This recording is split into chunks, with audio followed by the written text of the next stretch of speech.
दोस्तों, प्रथमम शैलपुत्री च द्वितीय ब्रह्माचार्य तृतीय चंद्र घंटे तिकुश मांडे चतुर्थ कम पंचम स्कंद माते तिषष्ठ कात्यायनी तिच सप्तम कालरात्रि महागौरी तिथि चा अष्टम नवम सिद्धिदात्री चा नव दुर्गा प्रकृतिता। दोस्तों, आपके अपने चैनल वास्तु सफर में आपका बहुत बहुत स्वागत है। मां भगवती दुर्गा की कृपा सदैव आप और आपके समस्त परिवार पर बनी रहे। दोस्तों, आज की वीडियो में मैं आपसे बात करने वाला हूं शारदीय नवरात्रि के बारे में। शारदीय नवरात्रि जो कि आश्विन मास के शुक्ल पक्ष में आती है, कब से प्रारंभ हो रहे हैं, कब समाप्त हो रहे हैं, और नवरात्रि के इन 9 दिनों में कलश की स्थापना करके हम मां दुर्गा की आराधना करते हैं। तो कलश की स्थापना करने का शुभ मुहूर्त क्या है, किस दिन कौन सी देवी की आराधना की जाएगी, इस बार नवरात्रि कितने दिन की है और मां दुर्गा की सवारी क्या है, इसके अलावा दुर्गा अष्टमी, महानवमी और दशहरा कब है, यह सारी जानकारी आपको आज की वीडियो में शेयर करने वाला हूं। तो वीडियो बहुत महत्वपूर्ण है, पूरा जरूर देख लीजिए, और अगर वीडियो अच्छी लगे तो इसे लाइक भी जरूर कीजिए, क्योंकि आपके लाइक्स, आपके कमेंट मेरे लिए बहुत महत्वपूर्ण होते हैं। यह एकमात्र जरिया है जिनसे मुझे पता चलता है कि आपको यह वीडियो अच्छी लगती है और आपके लिए यह वीडियो उपयोगी है। तो अगर वीडियो अच्छी लगे तो लाइक तो जरूर किया कीजिए। दोस्तों, शारदीय नवरात्रि का प्रारंभ होता है पितृपक्ष के अगले दिन से, यानी कि जो सर्व पितरों अमावस्या होती है उसके अगले दिन से ही, प्रतिपदा तिथि से ही कलश की स्थापना करके शारदीय नवरात्रि का प्रारंभ हो जाता है। यह नवरात्रि आती है शरद ऋतु में, इसलिए इसे शारदीय नवरात्रि कहते हैं। एक नवरात्रि चैत्र मास में आती है, उसे कहते हैं चैत्र नवरात्रि। इसके अलावा 2 गुप्त नवरात्रि भी होती है, जैसे कि आषाढ़ मास में और माघ मास में। तो सनातन धर्म में 4 नवरात्रि मानी गई है, 2 गुप्त नवरात्र और 2 प्रकट नवरात्रि। इनमें से शारदीय नवरात्रि और चैत्र मास की नवरात्रि का बहुत अधिक महत्व माना गया है।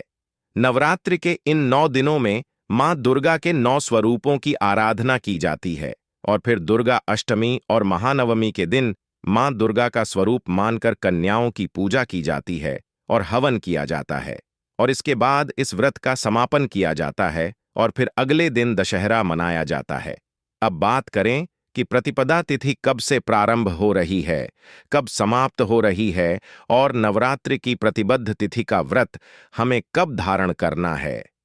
तो देखिए, वैदिक पंचांग के अनुसार आश्विन मास के शुक्ल पक्ष की प्रतिपदा तिथि प्रारंभ हो रही है 3 अक्टूबर को सुबह 12:01 पर और समाप्त हो रही है 4 अक्टूबर को सुबह 2:58 पर। तो ऐसे में सूर्योदय कालीन तिथि के अनुसार शारदीय नवरात्रि का प्रारंभ होगा 3 अक्टूबर 2024 को दिन होगा गुरुवार का। तो 3 अक्टूबर 2024 को नवरात्रि का पहला व्रत रखा जाएगा। अब बात करें कि कलश स्थापना करने का शुभ मुहूर्त क्या है। तो देखिए, कलश स्थापना 3 अक्टूबर को हम करेंगे सुबह 6:15 से सुबह 7 बजे तक। 7:02 तक कलश स्थापना करने के लिए सबसे शुभ मुहूर्त है। 1:06 का यह कुल समय आपको प्राप्त हो रहा है।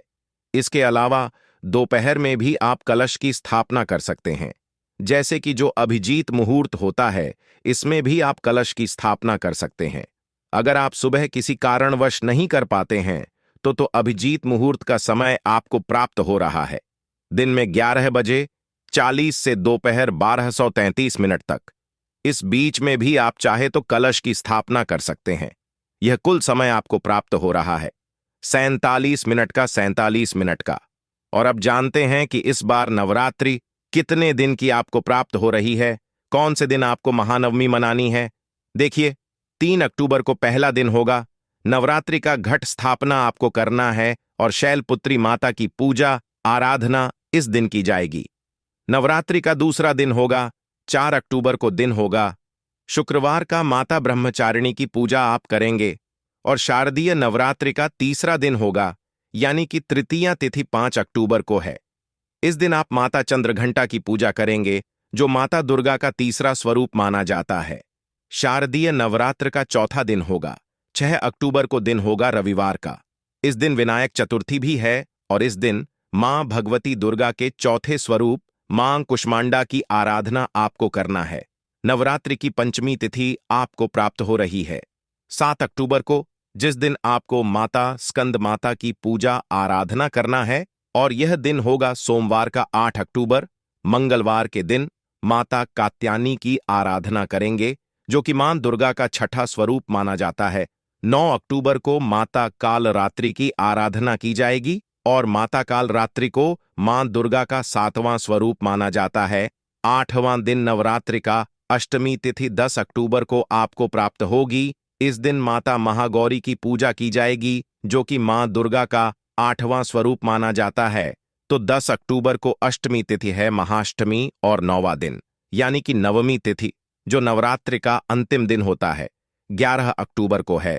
माता सिद्धिदात्री की आराधना की जाएगी, जो कि मां दुर्गा का 9वां स्वरूप मानी जाता है, और इनकी पूजा किए बिना संपूर्ण नवरात्र का संपूर्ण फल हमें नहीं प्राप्त होता। इसलिए नवरात्रि में प्रतिपदा तिथि से लेकर नवमी तिथि तक विधि विधान से माता दुर्गा की आराधना की जाती है।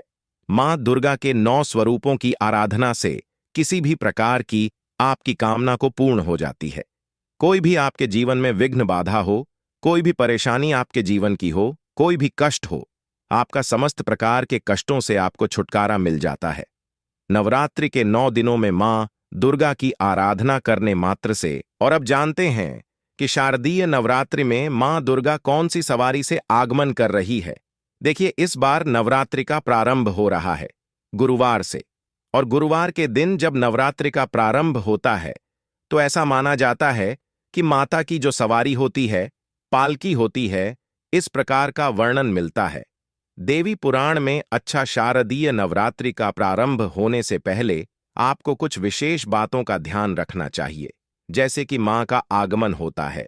हमारे घर में ऐसा माना जाता है कि प्रतिपदा तिथि से लेकर और नौमी तिथि तक मां दुर्गा इस धरती पर अपने भक्तों के घरों में वास करती है, तो इसलिए हमें अपने घर की साफ सफाई करनी चाहिए। नवरात्रि से पहले ही अपने घर की साफ सफाई कर लीजिए अच्छी तरह से, मतलब घर के कोने कोने की साफ सफाई इस समय में हो जानी चाहिए। ऐसा माना जाता है कि मां दुर्गा उसी के घर में वास करती है जहां पर की साफ सफाई होती है, और जहां पर कलह क्लेश नहीं होता, जहां पर सबके बीच में प्रेम बना रहता है, वहीं पर माता का आगमन होता है।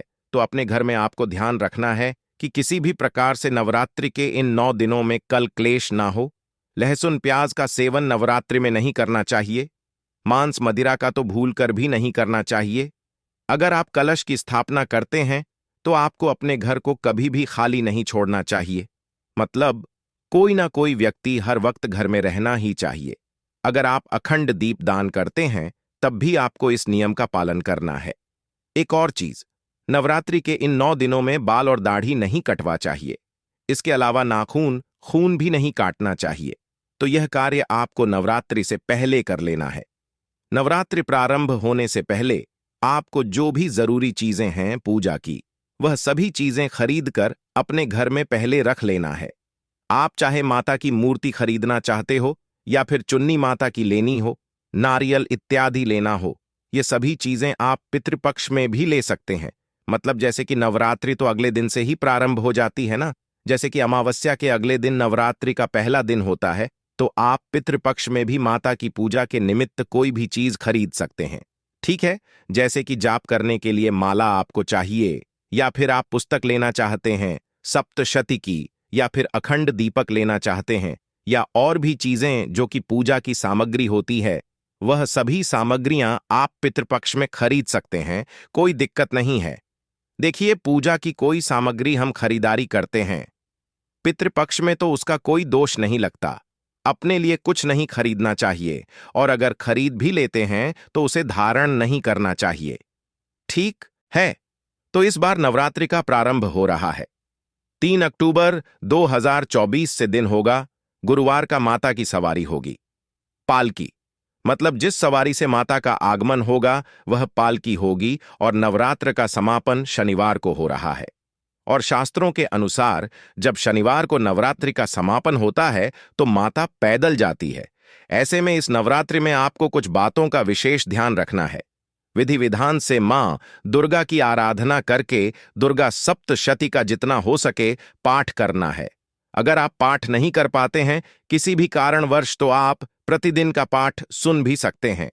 हमारे इस चैनल पर दुर्गा सप्तशती का पाठ आपको प्रतिदिन सुनाया जाता है, आप लोग जरूर सुना कीजिए। इसके अलावा नवरात्रि में आपको नवार्ण मंत्र का जप जरूर करना चाहिए। ओम ऐं क्लीं चामुंडा विचे। इस मंत्र का जप से आपकी किसी भी प्रकार की कामना पूर्ण होती है। तो पूरे विधि विधान से अगर हम मां दुर्गा की आराधना करते हैं, मंत्रों का जप करते हैं और सात्विक आचार विचार व्यवहार रखते हैं, तो किसी भी प्रकार की हमारी कामना हो, मां दुर्गा की कृपा से पूर्ण होती है। और अब जानते हैं कि साल 2024 में दशहरा कब है, विजयादशमी कब मनाई जाएगी। तो देखिए, 12 अक्टूबर 2024 को विजयादशमी अर्थात दशहरा मनाया जाएगा। दोस्तों, उम्मीद करता हूं यह वीडियो आपके लिए उपयोगी होगी। इसके अलावा भी अगर आपका कोई प्रश्न, कोई विशेष वीडियो देखना चाहते हैं तो कमेंट बॉक्स में जरूर लिख दीजिए। और आज की वीडियो अगर आपको अच्छी लगी हो तो वीडियो को लाइक कीजिए, शेयर कीजिए और चैनल पर पहली बार आए हैं, अगर अभी तक आपने चैनल को सब्सक्राइब नहीं किया है तो आज की वीडियो आपको अच्छी लगे तो हमारे चैनल वास्तु सफर को सब्सक्राइब करके बेल आइकॉन को जरूर प्रेस कर लीजिए। इससे यह होगा कि इस चैनल पर जो भी नई वीडियो अपलोड होंगी उनके नोटिफिकेशन आपको सही समय पर प्राप्त होंगे। और हां, कमेंट में जरूर लिखें जय माता दी।